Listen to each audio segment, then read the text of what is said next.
Have you ever been called pretentious for reading a book in public? Have you ever felt the room grow cold when you asked a question that everyone else seemed afraid to ask? Have you ever noticed how people's eyes glaze over when you try to share something you're genuinely excited about learning?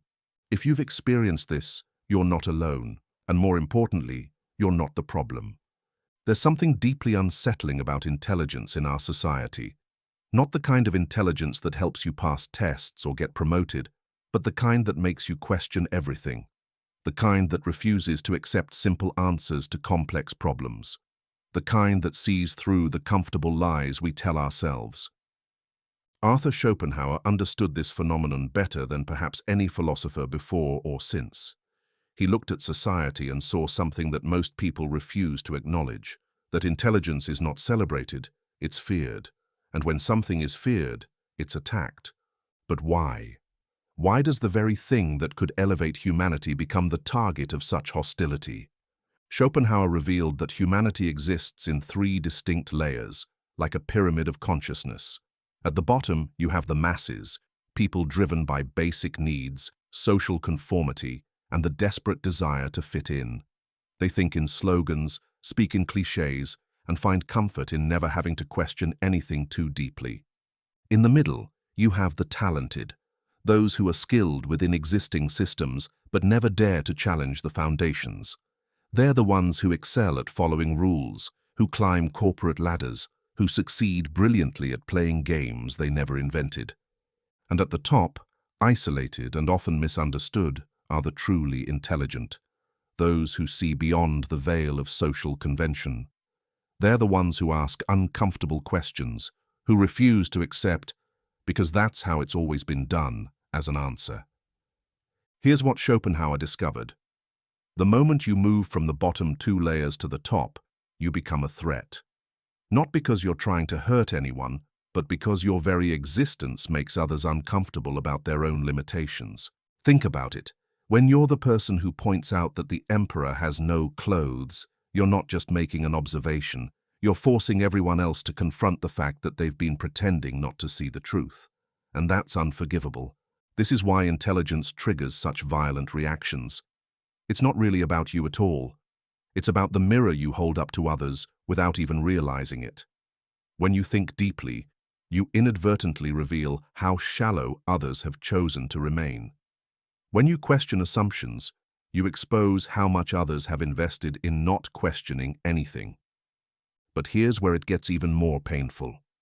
Society has trained you to believe that if you're rejected for being thoughtful, there must be something wrong with you. You've been conditioned to think that intelligence should be hidden, dimmed, apologized for. You've learned to make yourself smaller so others can feel bigger. And every time you do this, you're not just betraying yourself. You're feeding a system that thrives on intellectual mediocrity. The truth is, most people find thinking genuinely painful. Schopenhauer wasn't being cruel when he observed this. He was simply being honest. Complex ideas require mental effort, and mental effort feels like work. It's so much easier to accept prepackaged thoughts, to follow trends, to let others do the heavy lifting of actually understanding the world. But when you refuse to participate in this collective intellectual laziness, when you insist on going deeper, asking more, thinking harder, you disrupt the comfortable numbness that most people desperately need to maintain. This is why you get punished for being curious. This is why your questions are met with eye rolls. This is why you're called overthinking when you're actually just thinking. The mechanisms of this rejection are more sophisticated than you might realize. It's not just about being called names or being excluded from conversations. It's about something far more insidious, the systematic draining of your intellectual energy. You see, intelligent people often have something that others desperately want but can't generate themselves: genuine insight, creative solutions, deep understanding. And instead of respecting this, society has learned to extract it from you without giving anything meaningful in return. You become the person everyone comes to when they need real answers, but who gets forgotten when it's time for recognition. You become the one who solves problems that others take credit for. You become the emotional and intellectual labor that keeps everything running, while being treated as somehow less valuable than those who contribute nothing but noise. And here's the cruelest part. The more intelligent you are, the more you're expected to be understanding about this treatment. You're supposed to be mature enough to handle being undervalued. You're supposed to be wise enough not to complain about being exploited. But what happens when you finally say no? What happens when you stop making yourself available for intellectual exploitation?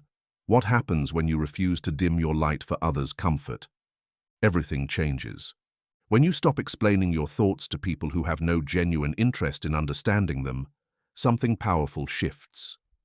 When you stop apologizing for your curiosity, when you stop pretending that shallow conversations satisfy you, when you stop making yourself smaller to fit into spaces that were never designed for minds like yours, the world has to reckon with your absence. And that's when you discover Schopenhauer's most liberating truth. You don't need their approval to be intelligent. You don't need their understanding to be valuable. You don't need their acceptance to be right. The silence that follows your withdrawal from intellectual mediocrity is not empty, it's full of possibility. It's the space where your real thoughts can finally breathe. It's where your genuine curiosity can flourish without having to justify itself to those who see wonder as a weakness. But this transformation comes with a cost. You'll lose people who never valued your mind, only your utility. You'll be called arrogant for refusing to participate in willful ignorance. You'll be labeled as changed when you've simply stopped pretending to be less than you are.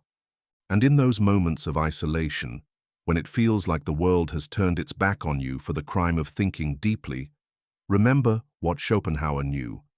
All truth passes through 3 stages. First, it's ridiculed. Then, it's violently opposed. Finally, it's accepted as self-evident. Your intelligence is not a flaw to be corrected. It's not a social disability to be managed. It's not something to be ashamed of or apologetic about. It's a gift that society desperately needs, even when it doesn't realize it. The loneliness of the intelligent is not a punishment. It's a sanctuary. It's the space where real thinking happens, where genuine insights emerge, where the next breakthrough is born. It's where you stop being shaped by others' limitations and start shaping reality according to your own understanding. When you finally choose your intellectual integrity over social acceptance, when you decide that your thoughts matter more than others' comfort, when you refuse to participate in the collective dumbing down of human discourse, you're not just saving yourself. You're preserving something essential for the future.